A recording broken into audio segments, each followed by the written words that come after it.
Panzeri dell'Università Milano-Bicocca e Simone Carrus di questa università.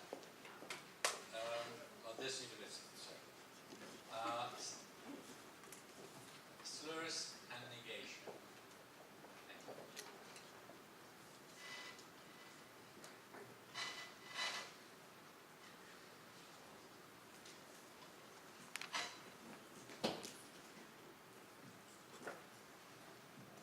Hi, I'm Simone, and with Francesca we are going to talk about slurs and negation. In particular,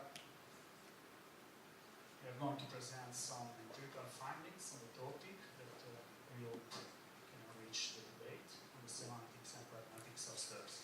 Do you hear me? Okay.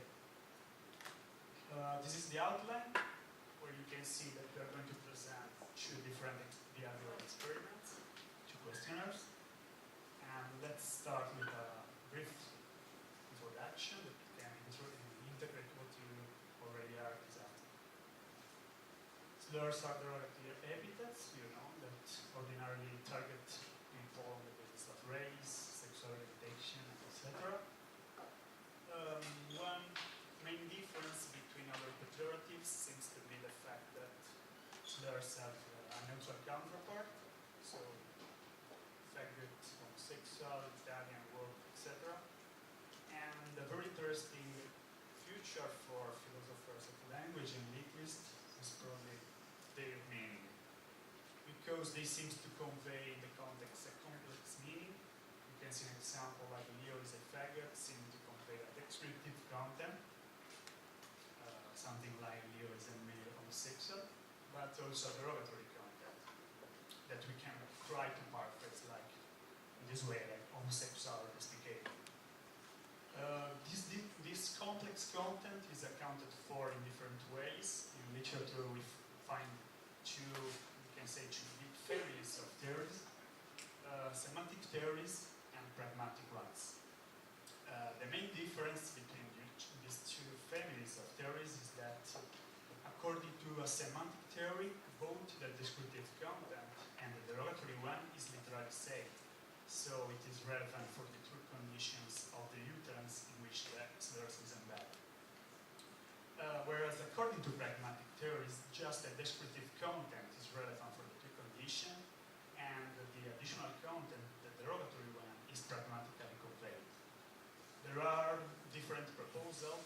You heard just now a presuppositional proposal, and also conventional implicature proposal like the one by Boltz, Williamson, etc. These different approaches have obviously different prediction, and the prediction that we are interested today regards the projection that Bianca already presented. Because in literature there is a widely accepted perception that when the slurs are embedded in some complex structure, we're talking about negation and codes, but also conditionals, etc. The derogatory content of slurs survive to embed. So the difference, considering the two big families of theories, is that according to a semantic theory, given that both the contents are literally said, both this content should fall under the scope of the semantic operators, whereas according to a pragmatic theory, just the descriptive content falls under the scope of the semantic operators. The projection, this phenomenon has been clearly explained in literature, but yet we find several labels like you can see in the slide. Quotes, for example, talk about non-displaceability, presenting the features of expressive content, but we find other labels like scoping out or project out, or more generally like persistence of offensiveness. What we mean, talking about this projection, we mean the fact that all this kind of utterance, like that you can see now, we have a negation, 5 is a conditional, a question, also code, seems to convey in the same way a presented.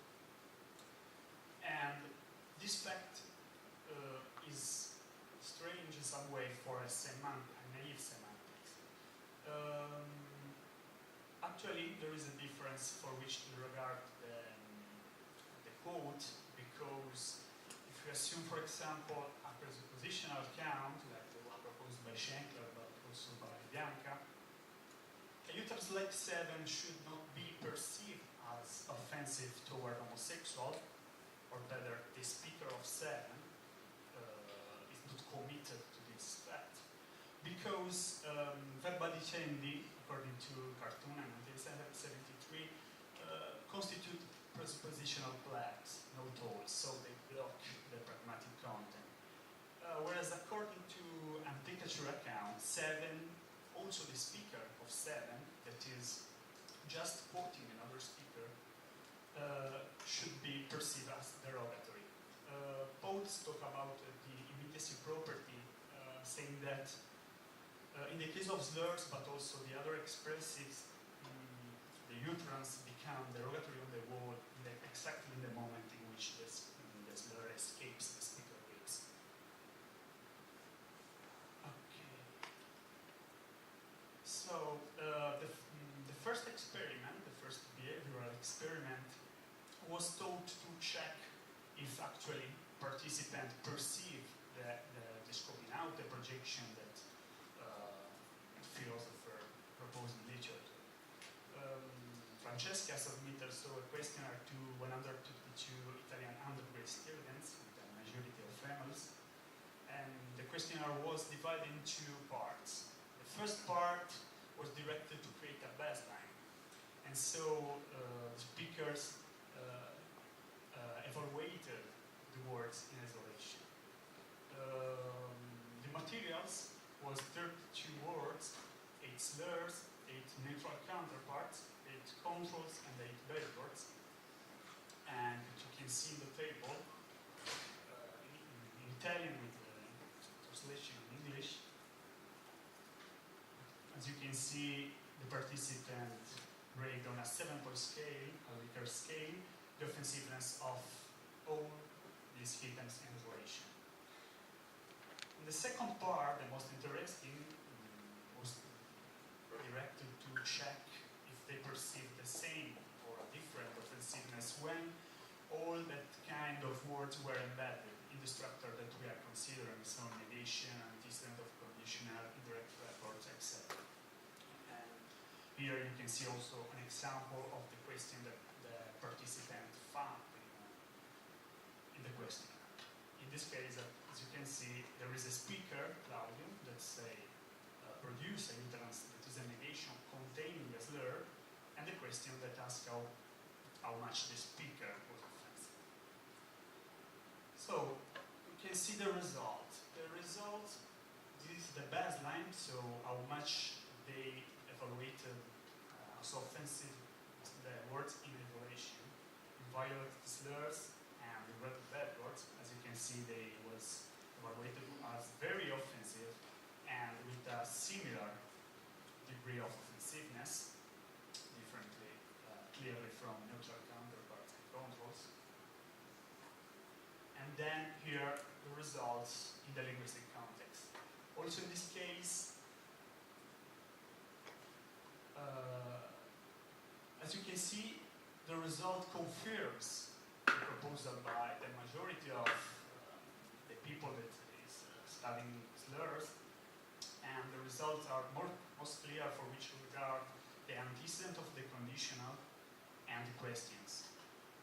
We have less clear result for the indirect speech. You can see 3.83, it is lesser, but the most interesting result regard the negation, because the speakers, the participants, evaluated the negation contains the less offensive. And the same thing happens with bad words. As you can see, there is the same pattern of evaluation, very similar to the baseline in antecedent and questions, lesser degree in direct speech, and very low perception of offensiveness in the negative statements. So say that this first questionnaire confirmed what has been stated in the literature.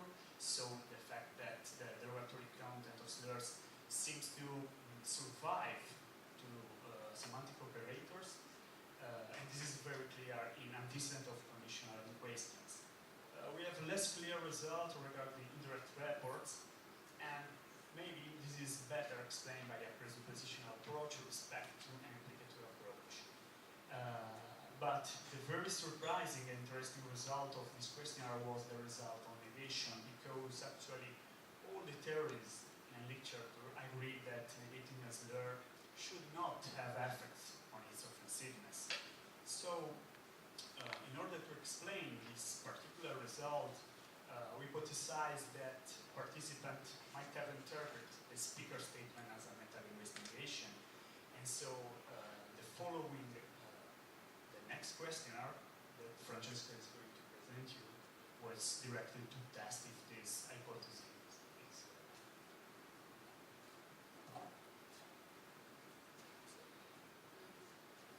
Okay, so the point is that we presented a questionnaire in which we were posing a question to our participants without any context. So we were just saying, okay, Claudia said Lino is not a faggot, and how much do you think that Claudia has been offensive? We didn't give any context, but we don't know exactly what kind of context our participants imagined. So we decided to, we thought that maybe our participants were interpreting this negated statement as an instance of a metalinguistic negation. So we made another questionnaire with 100 participants, and it was always a written questionnaire. What we did is we provided our participants with a negated sentence, and we simply asked them to give a continuations that could make any sense, that makes some sense. So the idea, so in the beginning, we were providing an example. So we will say, just imagine a sentence like, it's not raining in Milan. This could be continued in different ways. So for instance, it's not raining in Milan, it is sunny. This is the negation of the content. It's not raining in Milan, it's pouring down. In this case, we have not really a metalinguistic negation, but a sort of, we object to the less informativity of the term raining. Or it's not raining in Milan, but in Rome it is. Always a sort of content negation. So we gave them absolute freedom to, we didn't like bias them towards metalinguistic negation. And we presented in two different versions, 8 negated sentences containing slurs, and other 24 sentences as fillers, always with neutral counterparts, bad words, and positive controls. So it was, of course, an open questionnaire, so we had to score the results. There were 2 independent researchers, the 2 of us. And so we decided to score the continuations according to 2 major categories. Con, for continuation for content. We mean continuations that implies that the negation was interpreted as negating the descriptive content of the predicate. So for instance, if the target were Lino is not a faggot, and the participants were continuing, he has a girlfriend. In this case, of course, what they mean is that Lino is not a male homosexual. But even in cases Lino is not a faggot, it's just a little bit effeminate. They acknowledge that maybe he has some personal traits normally ascribed to homosexuals, but we interpret as is not like really homosexual. So these are con for continuations that negate the descriptive content of a slur. And then we decided to label as non-con those continuations in which the negation is interpreted as referring to other aspects of the utterance, in particular, the offensive component. And these were cases like we were giving our participants the sentence, Lino is not a faggot, and our participants were providing continuations like, it's not a faggot, he's homosexual, or I don't like these words. And so we had to score all of them. So results. Overall, the slurs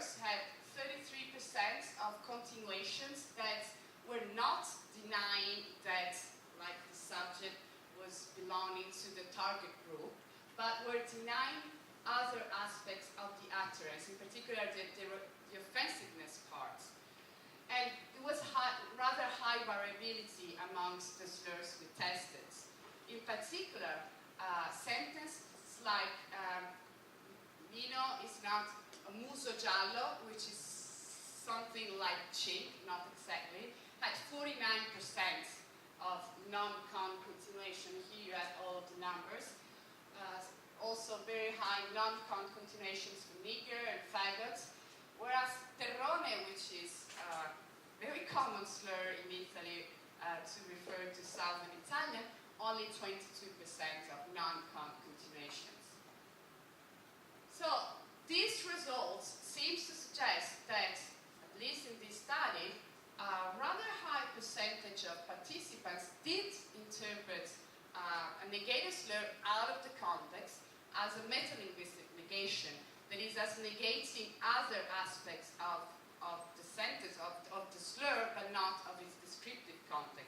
And of course, if this is the case, if this is what happened also in the first study, we can explain why we didn't get so high ratings for offensiveness. Because of course, if someone says Lino is not a faggot, he's homosexual, of course he's not being offensive, actually he's denying the offensive part. So, conclusion of these two studies.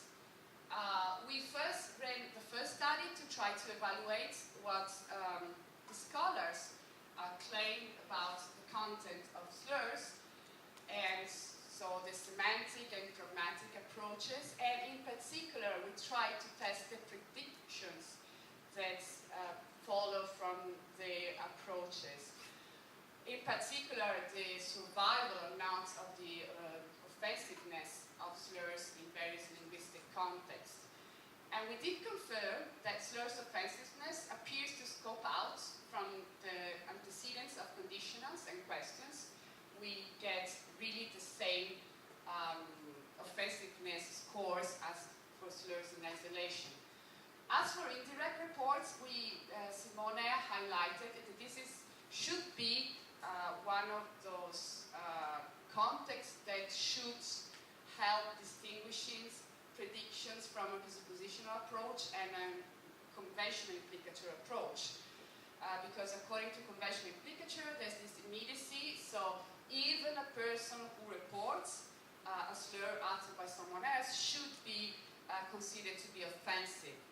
Whereas if slurs are presuppositions, since verba dicendi constitutes plugs, the offensiveness should be on the person who really used the slur, but can also spill over. I mean, it could be accommodated in the common ground, but it's not necessary so.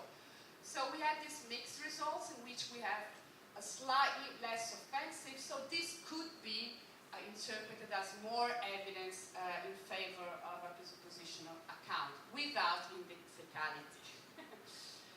And as we said, we had some unexpected results in negation, and we tried to hypothesize that this could be like an experimental artifact, the way people were interpreting a negated statement out of the context. So, of course, there are a lot of limits of these studies. I'm going to mention some, but these are not all. The sample of participants, we only tested Italian undergraduate students, so of course they're not at all representative of the populations. But still we think that if we want to test intuitions about like semantic components, this could be a good start. Problems with materials. First of all, the choice of slurs. Even if in Italy we have plenty of bad words, we do not have so many slurs. And so it was pretty hard to find them.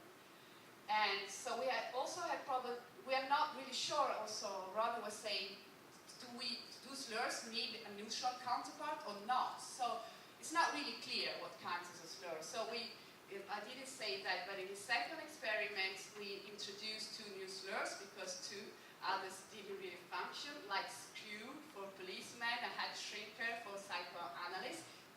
these slurs? I'm not sure. And of course, heterogeneity, but of course, Mihaela talked about the variability in the degree of offensiveness. They were really different. Also, for the offensiveness rates they have, also because some of them refer to nationality, other to jobs, and also problems in identifying the correct neutral counterparts, for instance, for Muso Giallo, which is not Czech, could be Chinese, Japanese, people from the eastern side, and that's all. And of course, experimental design, we didn't provide any context. It was very hard also to choose the right question, because of course, if you ask, especially as psychology students, to answer whether he or she rates something as offensive, there's a lot of social pressure on the kind of question she's supposed to give. And so we do know that there are some problems. And of course, cross-linguistic differences, because cross-linguistic, I mean social differences. I think that in Italy, slurs are not that violent as in other parts of the world. Nevertheless, still, I think we did a good job, but in particular because we need some experimental studies to test the hypothesis. Let me say that some armchair linguists make about what counts as offensive or not in various contexts. And we're going on, we're making right now a new study, we're working a new study that tries to identify the role of the stereotypes in the meaning of slurs, but we try. Thank you.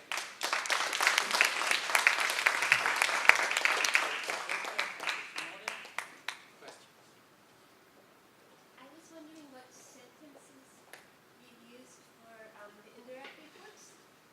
So did you say something like, John said that doctor is a kite, or did you go, John said that kite is at the door, or something like that? What was the place of it in the sentence? No, it was John said that Leo is a kite. Is a. Yes, always. Okay. And then always no, I'm sorry. The point is that we had first a name like Claudio, and it was in bold. Yeah. And then Claudio was saying, John said that Leo is a faggot, and then we were asking to rate Claudio's offensiveness. So always the speaker of the statement. But yes, it was always a predicative. Yes.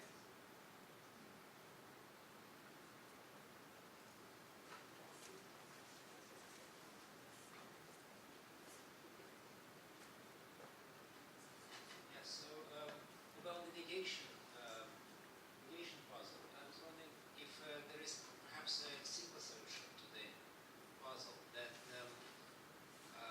if, for example, the speaker negates a particular, let us say, racist slur, then perhaps he remains offensive to the black people in general, but at least he is not offensive to that particular person.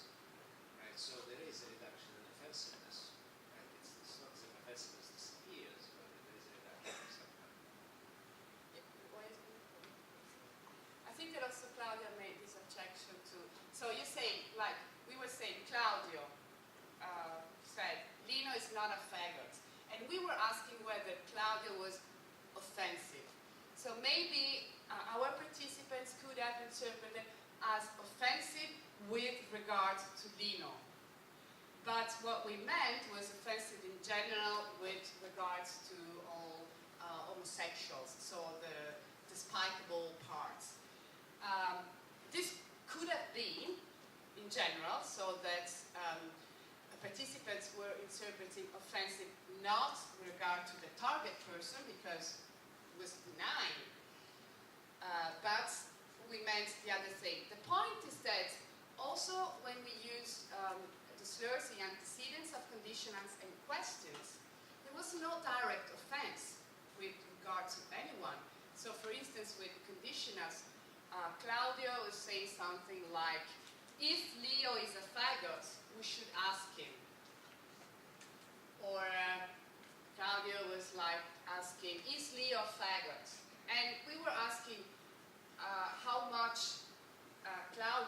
had been offensive. But also in those cases, there is not direct offense with respect to like the target, because in one case it's just hypothesized and the other one is put into a question. Nevertheless, in those cases, our participants were rating the slurs in bed. I mean, the person who was asserting or hypothesizing the slurs as being highly offensive. So it was what was one of my first guesses. Nevertheless, I think that if this were the case, then we should have expected also a lower rate of offensiveness also for those indirect contexts. I don't know if this is a good question, but I try to ask you. There is no joke about questions. A man is asking a woman, "Sorry, madam, are you a war?" And she says, "Well, are you there asking this?" And he says, "Well, I didn't say anything, I was just asking." And it seems that here the situation is some way same. Because if we say he's not a faggot, well, we make a connection between this person and a faggot, and even denying, we just already leave on the ground this connection, and maybe this is a problem, or one problem with this. I completely agree with you. The point is that there's something about the appropriateness of a negated sentence. It would be very strange if I came to you and says, "I'm not Claudia." Yes, I mean, it's true, but it's really, really low informative. I mean, it's more natural to utter an affirmative sentence, something like, "My name is Francesca." But we do sometimes utter negated statements. And this is a very old paper by Wilson, 1964, and a psychologist, and he was saying that if we have a situation in which we have something like 20 triangles, 19 are red and one is not. One is not. So point to the triangle which is not red. So the point is that we do use a negated statement in a way when its affirmative counterpart is somehow salient. Either because somebody just said, for instance, Nino is a faggot, or because it's under discussion. And then you want to say, so maybe you think that I'm Claudia. And in that situation say, I'm not Claudia. So there must be a reason. And I do agree with you that it's something analogous also with questions. So you must have a reason, you must have something some grounds to ask, are you a whore, or something like that. So something in my behavior made you think that I could have been one. And so, of course, there's something probably that has to do and that remains. And also, this could also be part of the offensiveness, which remains. But yes, I do agree. Any more questions? Yes. So, I'm sorry, can you just go through the hypotheses again in terms of the prediction, what you expected with both studies, or you could just do the first one, or whichever one is the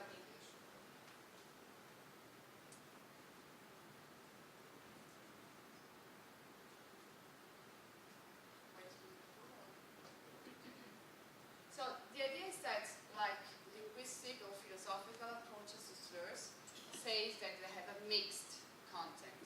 So a slur, like a faggot, has two components. One is the descriptive component, so making reference to the group of homosexuals.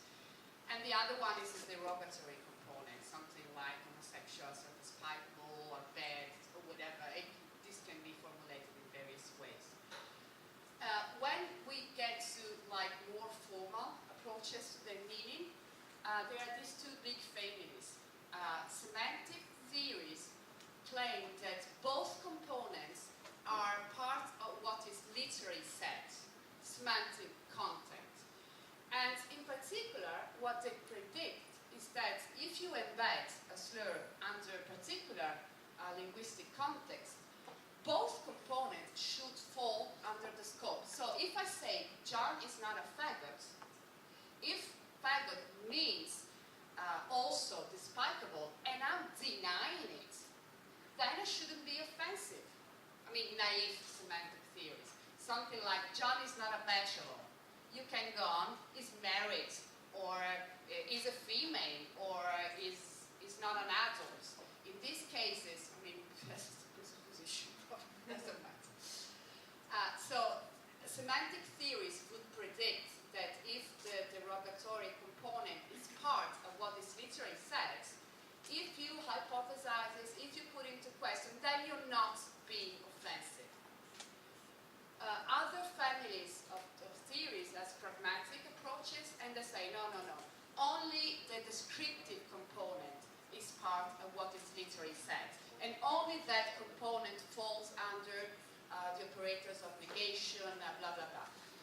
The offensive component is only pragmatically conveyed as a presupposition or a conventional implicature, which are like technical terms, but the idea is that you can, for instance, Bianca was making the example of John quit smoking. The idea is that you assert that John doesn't smoke, and you presuppose that you used to smoke. That's only pragmatic. In particular, if I say John didn't quit smoking without continuation, what you interpret as that he did used to smoke, the presupposition remains, and he still doesn't. So the idea is that we wanted to check whether, so some scholar says that the offensive component is only pragmatically conveyed. And if this is the case, it should survive under negation, antecedents of conditionals and question. So they should all be rated as offensive. As for indirect reports, in one case it does, and so that was our hypothesis. So you had results that went both ways, because it seems like that would indicate that maybe it depends on how the subject reads. Yeah, the point is that I think that our results could be summarized against naive semantic theories. That's, I think, clear. Naive semantic theories, and our results, I think, could say that yes, the offensive component scopes out normal context, antecedent conditionals, and question, and this is compatible with pragmatic theories. We somehow leave open the question whether it's better presuppositional account or a conventional implicature account. We obtain strange results for negation, but of course, strange results which are not really compatible with naive semantic theories. So I think we have to explain why these are strange. And so that's why we ran the second study hypothesizing that it was a meta-linguistic negation. And if this is the case, our results favor a pragmatic theory. What is the strangeness with them? Is that they were not rated as offensive as we expected. So slurs in isolation 4.5, antecedents and question 4.5, indirect reports 3.6, and negation 3. Why? No, it should have been 4, 6, something like this. Why is it 3?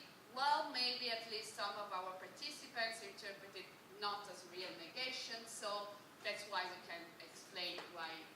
Did you collect any data on like the subjects, perspective, or their kind of, do they have like biases or implicit biases kind of thing, so that you might understand how they're reading?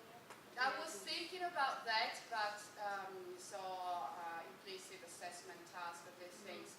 Nevertheless, I decided not to do it because I think that the limits of the study, that is using sentences out of the context, could in a way say, I'm not asking you whether you think that faggots are, that homosexuals are despicable on these things, but please just say a context.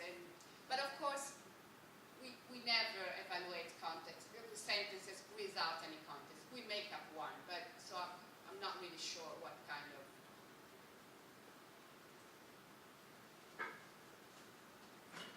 Okay. Thank you very much. Short one. Did you consider examples where the negation is an emphatic negation?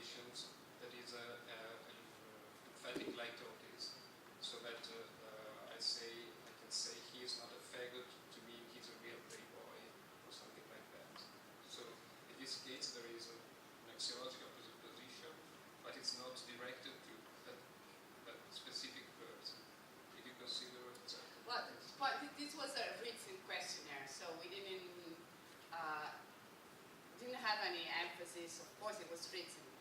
And of course, metalinguistic negation works better if you put particular prosodic stress. So something like, Leo's not a